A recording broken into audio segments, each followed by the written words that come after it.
நம்ம திருநெல்வேலியில உங்க ஃப்ரெண்டோட மொபைல் இல்ல அப்படின்னா உங்க கேமராமேன் மொபைலை இப்படி எடுத்து கீழே போட்டு உடச்சிங்க அப்படின்னா ஒன்னும் பிரச்சனை இல்ல.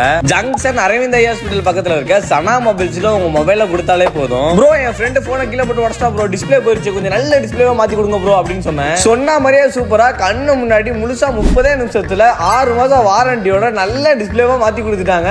டிஸ்பிளேவா மாத்தி டிஸ்பிளே ஒர்க் ஆச்சான்னு செக் பண்ணும்போது தான் அவன் மூஞ்சில ஒரு கலையே உருவாச்சு. குஷியில குடுகுடுன்னு ஓடுறவனை பிடிச்சி கிஃப்ட்லாம் கொடுத்தாங்க. ப்ரோ இதெல்லாம் நான் வாங்கவே இல்லை ப்ரோ, டிஸ்பிளே மட்டும் தான் காசு கொடுத்தேன். ப்ரோ எப்போ எங்கிட்ட டிஸ்பிளே மாற்றிங்கனாலும் 8 பொருள் நாங்கள் ஃப்ரீயாகவே கொடுப்போம். நீ டிஸ்பிளேக்கு மட்டும் தானே பே பண்ண, டிஸ்பிளே மட்டும் தான் உன்னோடது, கிஃப்ட்ஸ் எல்லாம் என்னோடதுன்னு சொல்லிட்டு சனா மொபைல்ஸ்னால எப்போதும் 7-8 கிஃப்ட்ஸ் இருக்கும். இப்போ என்னெல்லாம் கிஃப்ட்ஸ் கொடுத்துருக்காங்க, நல்ல குவாலிட்டியான ஒரு லஞ்ச் பேக், அதுக்கப்புறம் 2 வாட்டர் பாட்டில், ஒரு வயர்டு ஹெட்செட், வயர்லெஸ்ல ஒரு neck band, type C data cable, temper glass 1. இதுனப்பா புதுசா கொடை சூப்பரா இருக்க. டிஸ்பிளே மாத்தினால அவனுக்காக கொடுத்த 8 ஃப்ரீ கிஃப்ட்ஸ் நானே பேக் பண்ணிட்டு வரட்டா மாப்பிளன்னு கிளம்பிட்டேன்ல. நம்ம தான் ஆஃபர் தினமே ஏமாந்துட்டு போல பேச நாம சரியா ஃபாலோ பண்ணோம்.